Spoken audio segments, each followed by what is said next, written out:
Irmãos, estou informado que os professores do departamento infantil terão uma palestra, um momento especial com o pastor José Roberto, lá agora no departamento infantil. Então, se você está ouvindo, está em algum lugar, você deverá descer para lá.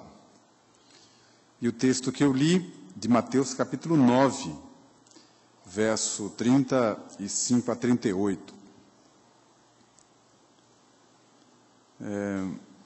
Eu vou basear a mensagem dessa noite no verso 36. São poucos versos, eu vou reler. E percorria Jesus todas as cidades e povoados, ensinando nas sinagogas, pregando o evangelho do reino e curando toda sorte de doenças e enfermidades.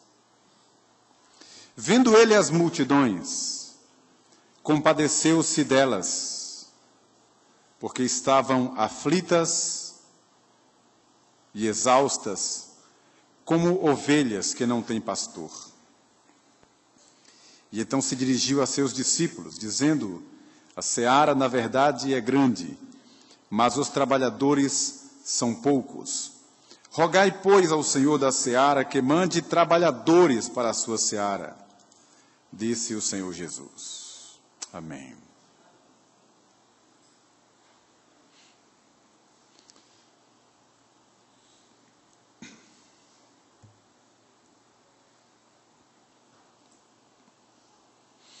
Irmãos, o ministério de Jesus,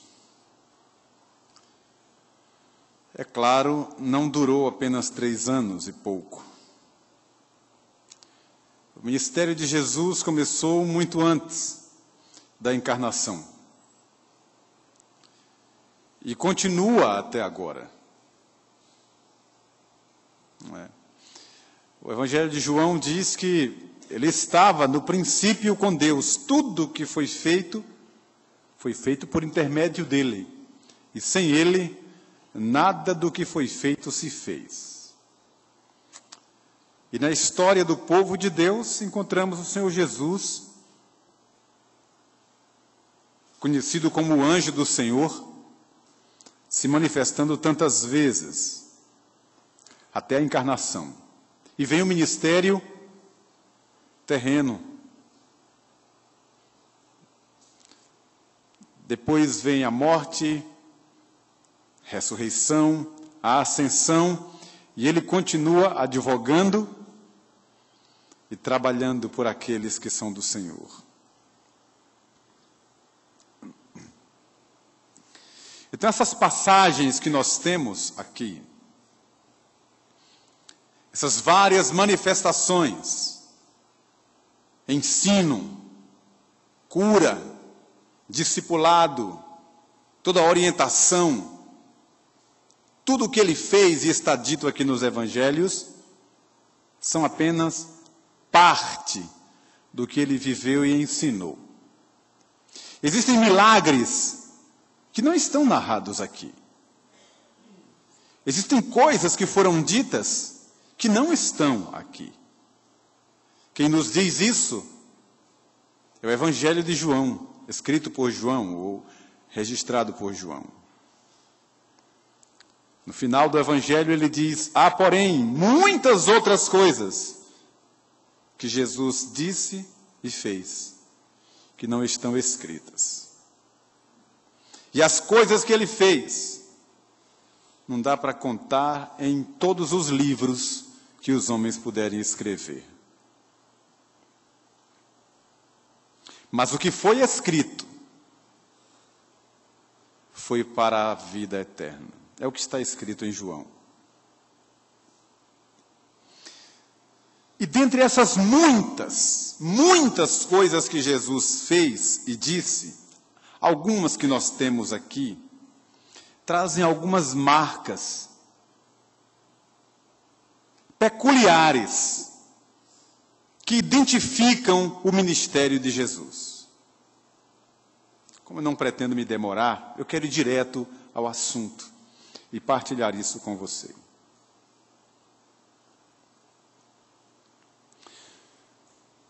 A Escritura diz que ele veio para os doentes, para buscar e salvar os que estavam perdidos. O ministério dele consiste nisso. As demais coisas que ele fez e disse estão dentro desse campo e desse corpo. Nessa passagem específica, diz que ele ia em todas as cidades e povoados e em todos os lugares.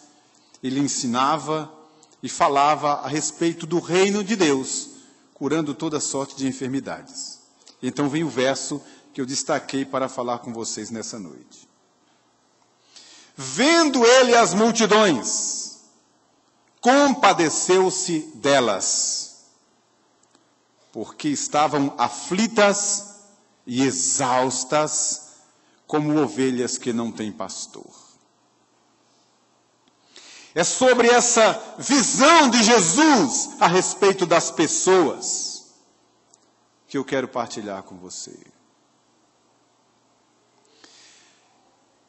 É a forma que Deus nos vê, diferentemente de toda ou de todo e qualquer olhar que os homens possam manifestar. Ele nos vê de um jeito diferente. Ele nos enxerga como ninguém mais enxerga.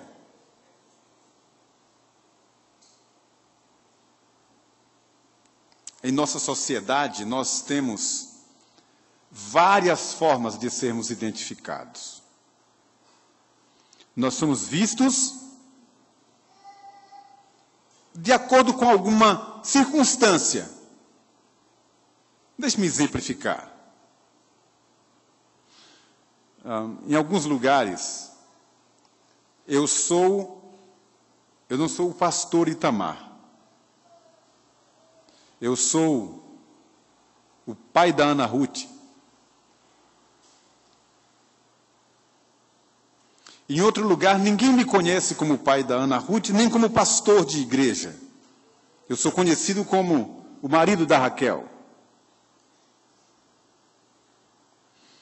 Ou o filho de Jessé.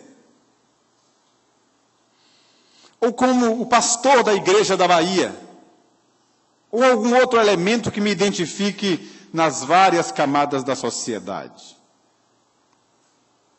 Em outro lugar, eu tenho um número pelo qual eu sou conhecido. Em algum cadastro, eu tenho um número que me identifica ali. Eu sou, para alguns, um cliente. Para outro, eu sou um paciente. Ou qualquer outra sigla, nome ou fator identificador. As pessoas nos veem de forma diferente. Olham o exterior ou alguma marca que lhe seja peculiar, particular, que lhe identifique onde ela está inserida.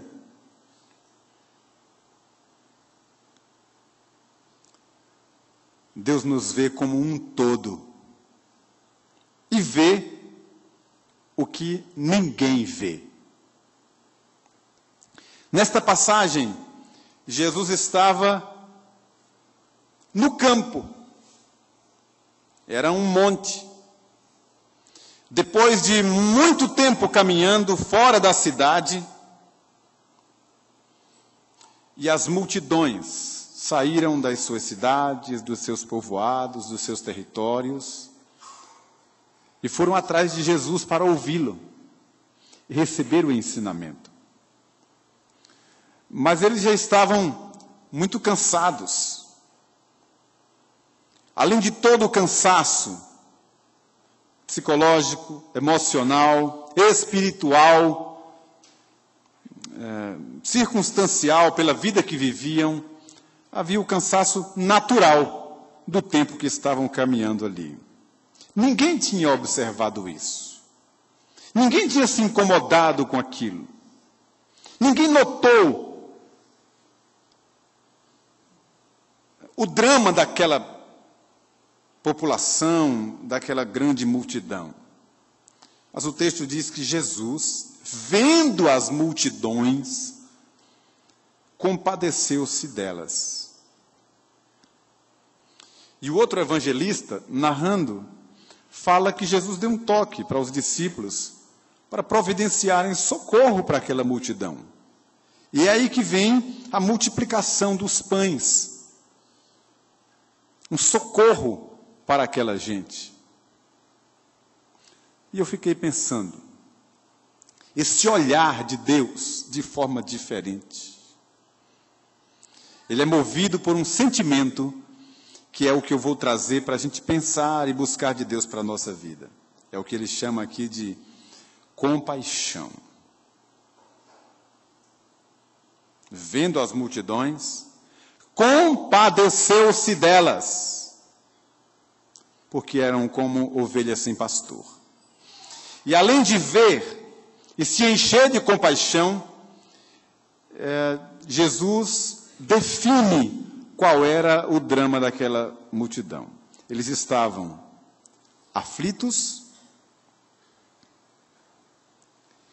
e exaustos. Aflitos e exaustos, como ovelhas sem pastor.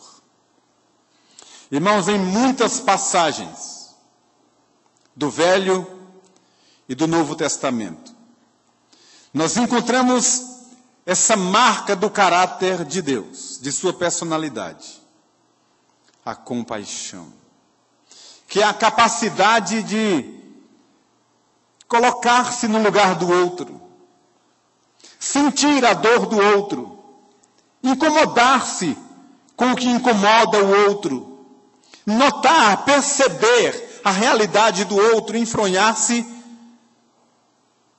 na situação do outro.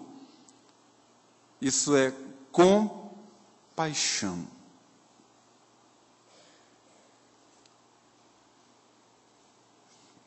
Virtude que não nos acompanha mais nesses dias. O apóstolo Paulo escreve a Timóteo, seu discípulo, e profeticamente aponta para o final dos tempos. E diz que nos últimos dias, marcas indicarão a situação do mundo por causa da inclinação do coração do homem. Ele será egoísta, avarento, cheio de presunção, cheio de vaidade, cheio de arrogância, uma série de faltas morais e espirituais. Dentre elas, esse homem pós-moderno, ou do final dos tempos, estará destituído de compaixão. Ele será incompassivo, sem afeição natural, cruel. É o que diz a Sagrada Escritura. Esta semana foi o comentário de todo o noticiário, jornal, televisão, rádio, aquela barbaridade que aconteceu no Rio de Janeiro, que chocou o Brasil e o mundo. E é claro, não foram só as vítimas que já foram enterradas. A vida acabou para muitas outras pessoas que estavam em volta. Um ser humano fazer aquilo é chocante demais. Não encaixa, não faz sentido, como está sendo dito em todos os lugares. Comentaristas arriscam dizer que nós nos chocamos porque vimos as imagens. Ficamos sabendo da notícia quase em tempo real. Dramas como esse acontecem em todo o tempo, todos os dias, o dia inteiro. Eu ouvia o drama de uma pessoa aqui na Rua da Mangueira, aqui na esquina, perto daquela borracharia. E a pessoa dizia nessas palavras, era uma mãe que já procura pelo seu filho, que está desaparecido há mais de 9 anos. E as palavras dela eram as seguintes, ela dizia: é muitas vezes melhor a gente enterrar o corpo de um parente do que essa angústia de não saber da verdade. Ninguém sabe o que é isso. Todas as noites sonhar e acordar achando que é uma revelação, que aquela pessoa vai aparecer e nunca aparece. É um drama de uma pessoa que, ao pararmos para ouvir de perto, um envolvimento de poucos minutos, nos comove e nos constrange o coração pela dor daquela pessoa. Recentemente saiu nos noticiários que somente em São Paulo,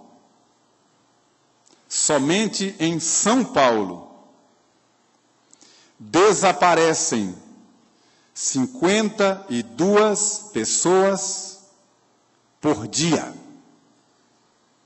52 pessoas por dia, somente em São Paulo. No Brasil, todos os dias, mais pessoas são assassinadas do que muitos morrem em guerras em alguns países do mundo. Todos os dias, somando os assassinatos. São Paulo, Rio de Janeiro e uma das regiões do Brasil não tão publicadas, mas proporcionalmente mais violentas do que muitos outros grandes centros, que é no Espírito Santo, terra nosso querido presbítero Eduardo e Simone, Cariacica, Vila Velha, Cobilândia, lugares de um índice alarmante de assassinatos, proporcionalmente mais do que muitos grandes centros como São Paulo e Rio. Não temos notícia, não vemos no jornal, na televisão, não vemos as imagens dos circuitos, por isso não nos chocamos, como ficamos todos horrorizados com essa barbárie que aconteceu essa semana. É o mal que está presente em nosso século, a ruindade do coração do homem, assolado, alavancado pela raiva, pela fúria de Satanás, que não é ele sozinho, a maldade do homem, mas com a força da ação de Satanás. O ser humano, no seu senso moral, com o seu juízo no lugar, ninguém, por maior que seja a raiva, por maior que seja o ódio, não é capaz de fazer uma barbaridade daquela, senão usado, visitado pela ação de Satanás. Compaixão que se esvaiu do nosso coração. Até que Jesus volte. E estamos caminhando na reta final do nosso tempo de peregrinação aqui. Quanto mais o tempo se aproxima da volta de Jesus, mais endurecido ficará o coração da humanidade. Mais cruel, mais incompassivo, mais sem afeição natural, mais embrutecido, mais sem Deus.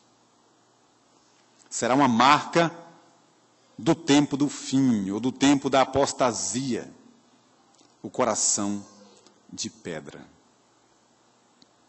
Jesus olhou para aquelas multidões e o seu coração se encheu de compaixão.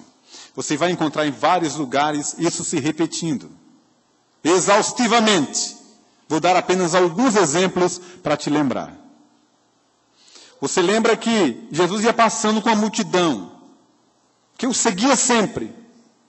E tinha um homem sentado à beira do caminho, cego, que clamava a plenos pulmões e dizia: Jesus, filho de Davi, tem compaixão de mim. Os discípulos mandaram que ele se calasse, mas ele clamava ainda mais e dizia a mesma coisa: Jesus, filho de Davi, tem compaixão de mim. E o texto diz que Jesus, compadecido dele, parou a multidão para atendê-lo. Passando Jesus com seus discípulos por uma certa região, encontrou um grupo que vinha com um caixão, uma viúva que chorava ao lado do caixão do seu filho único. E o texto diz que Jesus, vendo aquele grupo, vendo aquela mulher, compadeceu-se dela, tocou o esquife, mandou que o menino se levantasse. E ele se levantou. Encontramos Jesus sendo abordado por um centurião, um homem importante, um oficial de Roma, que veio humildemente, de forma até humilhante, para o cargo que ele exercia, com lágrimas nos olhos, talvez a voz embargada, clamou e pediu a Jesus que tivesse misericórdia do seu rebento que estava em casa, à beira da morte. E a sua fé foi tão grande, ele disse: Jesus, eu sei que se o Senhor mandar uma palavra, lá onde está, vai ficar curado. Aí o texto diz que Jesus, enchendo-se de compaixão, disse: vai e seja feito conforme a tua fé. São muitas passagens que demonstram esse gesto e esse sentimento de compaixão, de piedade, de misericórdia e de grande amor de Deus para com aqueles que sofrem, que padecem e que carecem de um toque restaurador. Compaixão que nos falta nesses dias tão maus. Domingo passado, eu falei sobre a misericórdia de Deus, que é a causa de não sermos consumidos. Somos mantidos vivos de pé por causa da sua grande misericórdia. E quando tropeçamos e caímos, e merecemos o juízo, Deus olha para nós e o seu coração se derrete em compaixão. E Ele estende a sua mão e nos socorre. Compaixão. Notem o aspecto que vou destacar desse texto. As multidões que vinham se encontrar com Jesus estavam aflitas e exaustas.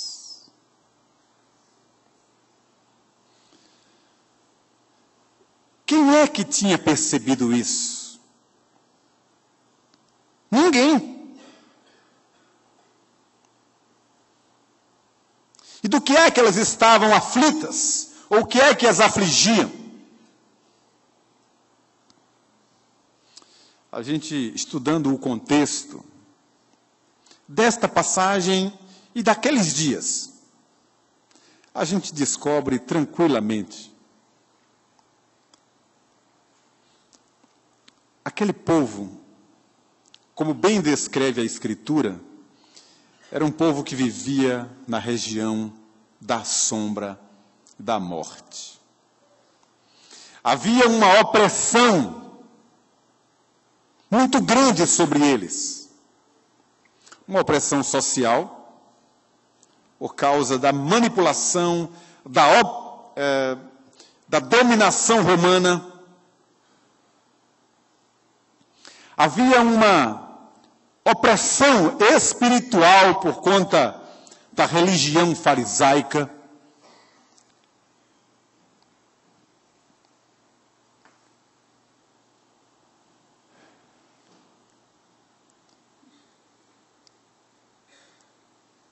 E um grande jugo estava sobre eles, um pesado jugo. Do que é que eles estavam exaustos? Exaustos da espera. Exaustos pela espera de um redentor, de alguém que os viesse socorrer. De uma longa e fatigante espera. Pelo menos 400 anos que os seus antepassados anunciavam, através das seitas presentes ali na Palestina, a vinda de um Messias que nunca chegava. E a religião não respondia. Por que não responde?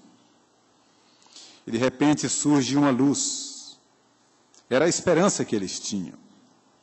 Por isso eles estavam sedentos, correndo atrás de Jesus, aonde ele ia. Tem uma passagem que me impressiona.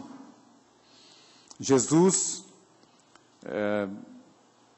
entre aspas, tenta fugir da multidão. Ele havia passado a manhã inteira, até metade da tarde, ensinando às multidões, de um dos lados do lago de Genezaré.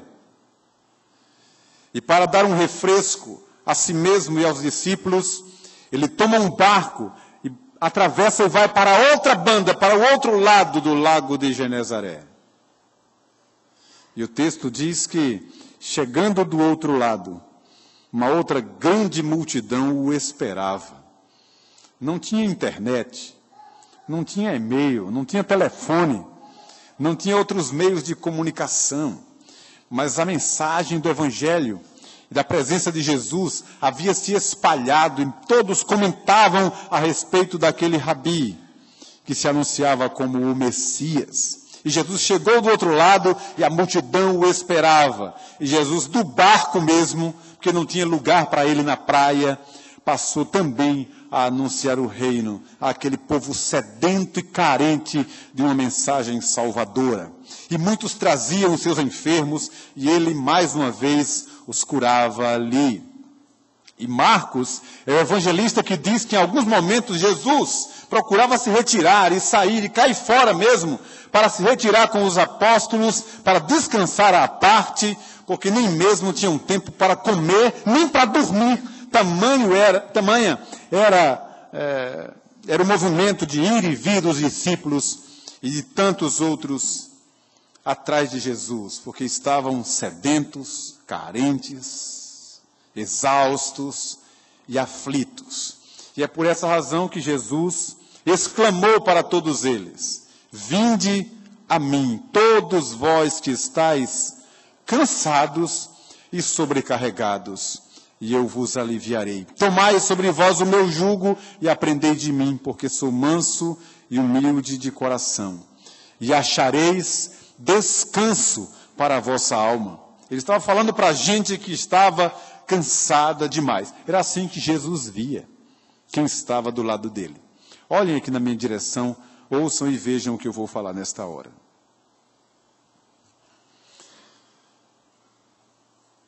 Jesus viu o que ninguém via. Por trás de uma multidão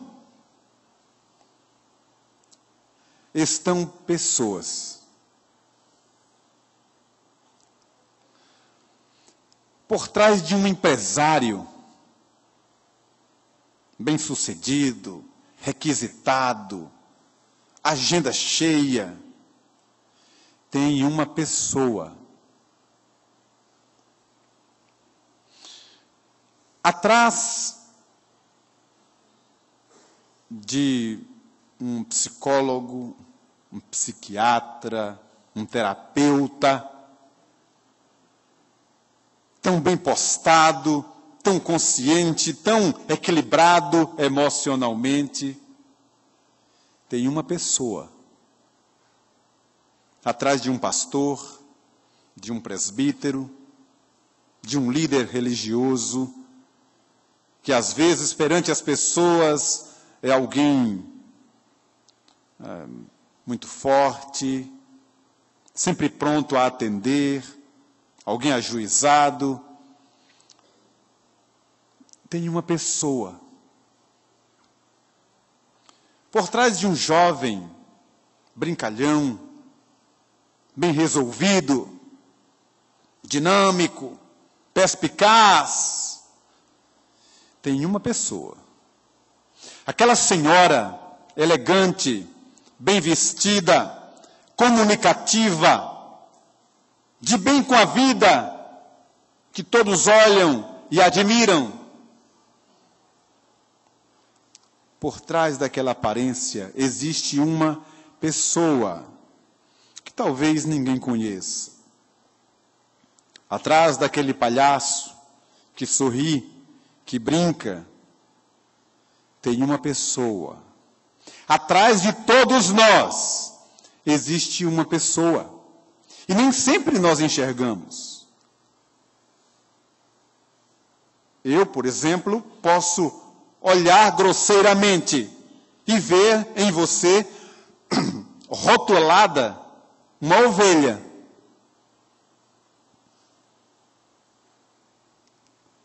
E não ver uma pessoa. Você pode olhar para mim, pode olhar para o reverendo Edésio, olha para ele e vê um ministro do Senhor. Mas dentro do ministro do Senhor, do servo de Deus, tem uma pessoa, um ser humano. E dentro, ao redor, por trás de cada um de nós, existe uma pessoa que tem medos, fraquezas, ansiedades, traumas, sonhos,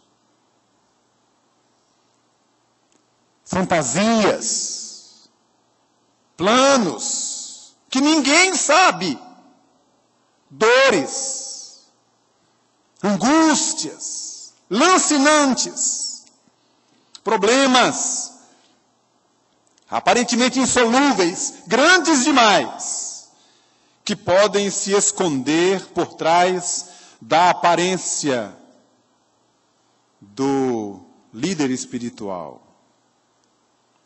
membro da igreja, do bancário, do advogado, do professor, do comerciante, ou de qualquer outro rótulo, ou título, ou função social, que pode esconder uma grande multidão.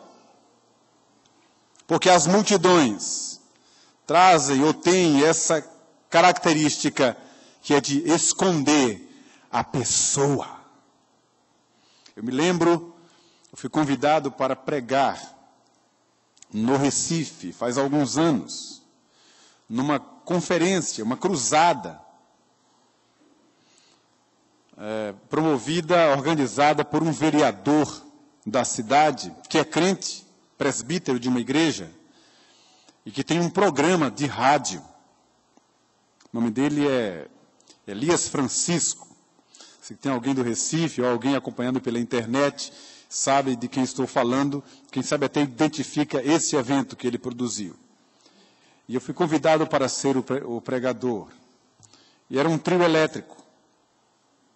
Muitas igrejas presentes, muitos convidados, uma multidão de fato. Eu estava em cima do trio elétrico.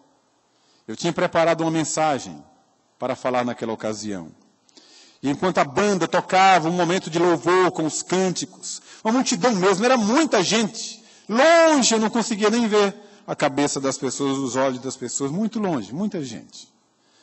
E eu assentado assim, orando, e aquela ansiedade para pregar, e alguma coisa não estava certa, não era aquilo que Deus queria que eu pregasse naquela ocasião, e de repente ficou piscando na minha cabeça uma outra mensagem, e eu atendi. E a mensagem era da mulher do fluxo de sangue. E a mensagem que Deus me deu para aquela ocasião, e foi impactante para mim, eu não medi as palavras, eu não escolhia palavras, eu simplesmente era usado por Deus, e a palavra fluía e saía. E eu disse para aquela multidão que Jesus estava ali, havia uma grande multidão em volta dele, e uma mulher que tinha um fluxo de sangue, uma hemorragia que não se estancava, veio no meio da multidão, por trás, e tocou na orla da veste de Jesus. E Jesus parou a multidão, parou todo mundo e perguntou: quem me tocou? E diante do quadro de tão grande multidão, apertando, todo mundo querendo tocar Jesus, um dos discípulos estranhou aquela pergunta de Jesus, tão óbvia aos olhos humanos. Mas, Senhor, todos te apertam e te tocam, e o Senhor pergunta: quem me tocou? E Jesus disse: é porque de mim saiu poder. Era um toque diferente. E eu disse para aquela multidão, eu disse: olha, no meio de uma grande multidão, pode se esconder alguém com uma hemorragia. E fiz uma aplicação. Hemorragia é o sangue que se vai, é a vida que se vai, e há muitos assim, morrendo no meio da multidão, sem ninguém perceber. Possivelmente aquela mulher, no meio de uma grande multidão, ninguém percebeu. Olhando para ela, ninguém notou que ela estava sangrando. Mas ninguém passa despercebido aos olhos do Senhor. Ninguém pode perceber você, mas Deus percebe. Porque o olhar de Jesus é um olhar de compaixão. Aí vejam o que é que eu quero aplicar e trazer para a nossa vida. Irmãos,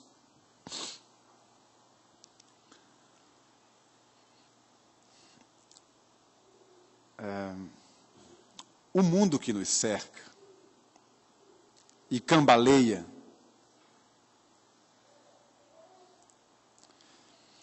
vai chegar num estágio de frieza,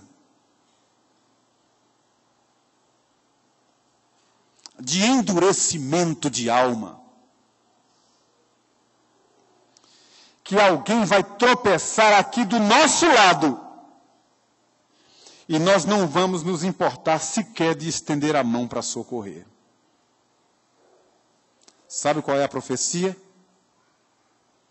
E por se multiplicar a iniquidade, o amor se esfriará de quase todos, não de todos, mas de quase todos.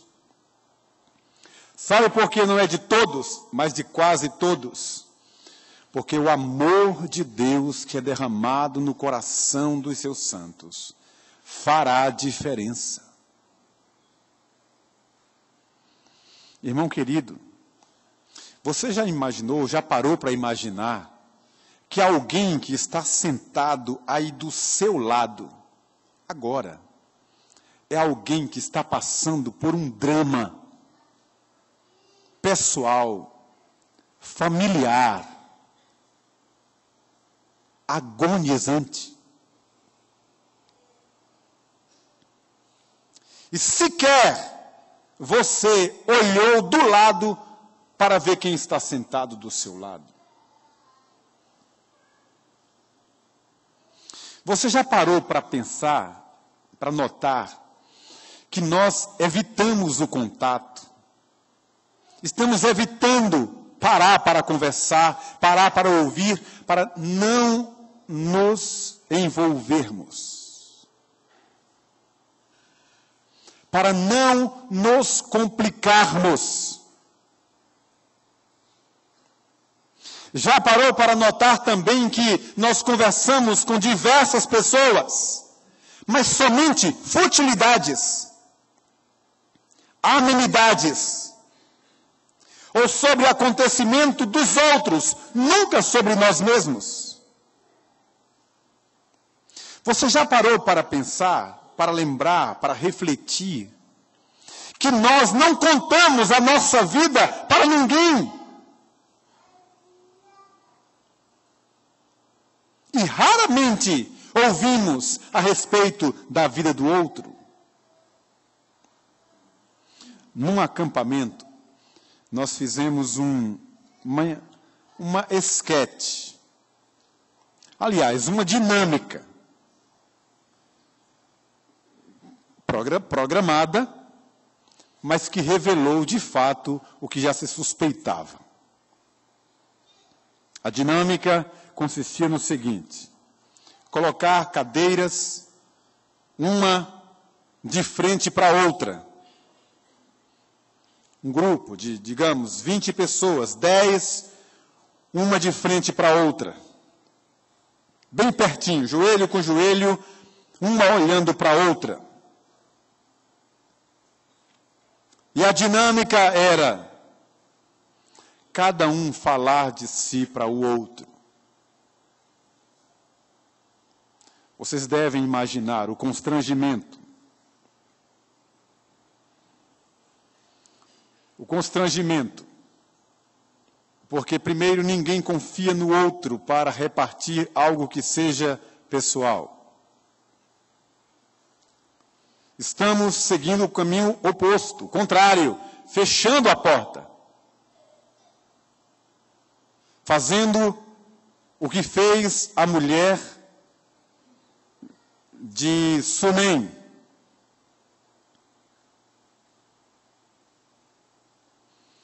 Que ao encontrar com Geazi, depois de ter perdido seu filho, e o detalhe é significativo, a mulher é estéril. Por acolher ao profeta de Deus, Deus resolveu abençoá-la, fazendo com que ela gerasse um milagre na vida dela.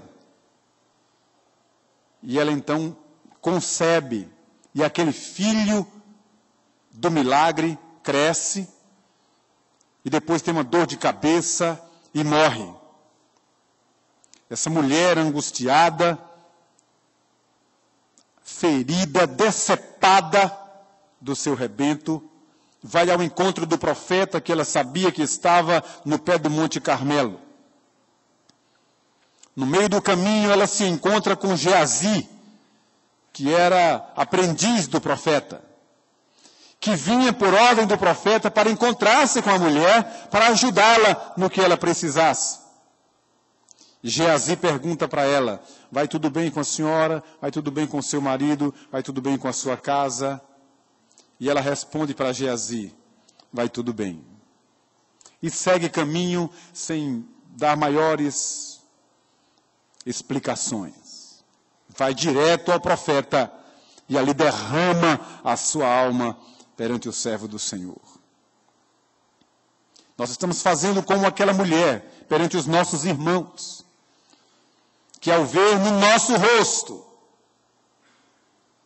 o que não consegue se esconder, que vaza espontaneamente, um olhar triste, uma cara, um rosto aflito, agoniado, e alguém pergunta: está tudo bem? A nossa resposta quase sempre é: está tudo bem, graças a Deus. E não está tudo bem. É que não queremos conversa. Os males desse século estão secando nosso coração. A síndrome do final dos tempos, com a sua maldade, com o isolamento que marcará a geração do fim, está alcançando também a igreja.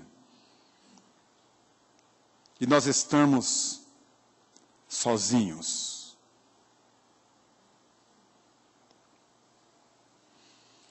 Queridos irmãos, essa multidão do texto que eu li é um reflexo dessa multidão que está aí fora e nós estamos incluídos nela. muitos aflitos e cansados.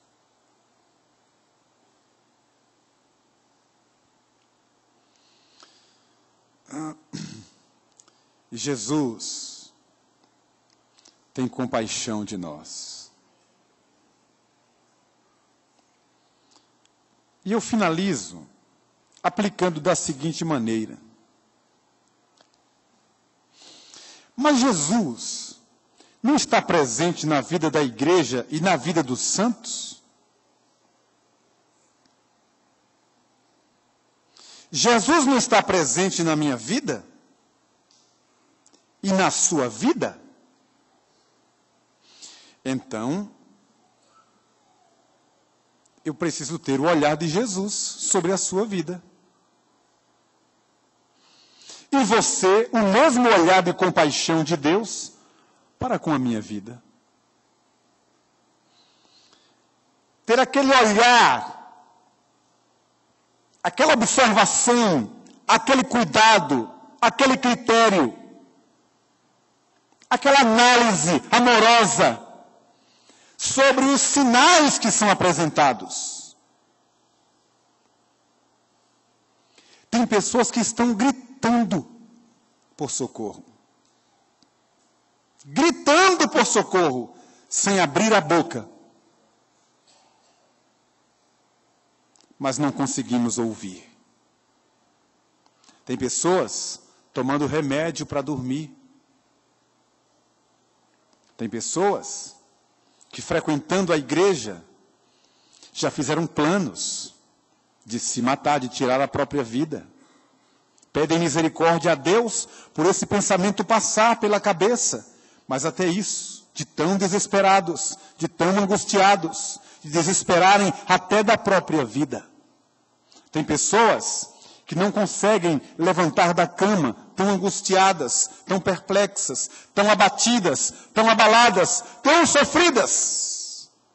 E os sinais estão vazando pelos poros. E nós estamos com uma esquizofrenia tão grande, com um egoísmo tão patente, que não estamos nem aí para o nosso próximo, para a multidão que nos cerca, gritando por socorro. Quantas famílias da Igreja de Jesus estão passando por uma crise profunda? Filhos se afastando da igreja, outros já afastados. E nós estamos fazendo o quê? Qual é o olhar que nós temos para as pessoas? Como é que nós vemos as pessoas e as rotulamos?